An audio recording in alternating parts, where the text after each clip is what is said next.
અભિમાનમાં મદમસ્ત થયેલો હાથી તો તોફાન કરતો કરતો તળાવ તરફ આગળ વધે છે અને તળાવ કિનારે પહોંચીને પાણી પીવા માંડે છે. એક કીડી પોતાના પીઠ પર દાણો લઈને પોતાના દર તરફ જઈ રહી હતી. તો આ જોઈ હાથી તો પોતાની સૂંઢમાં તળાવમાંથી પાણી ભરીને કીડી પર ફેંકે છે.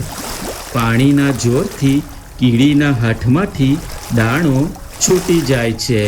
કીડી બેને હાથીભાઈને ઊંઘી ગયેલા જોયા. કીડી બેન તો હાથી પાસે જાય છે અને હાથીના સૂંઢમાં જતી રહે છે અને અંદર જઈને જોર જોરથી ચટકા મારવાનું ચાલુ કરે છે. હાથી તો જાગી જાય છે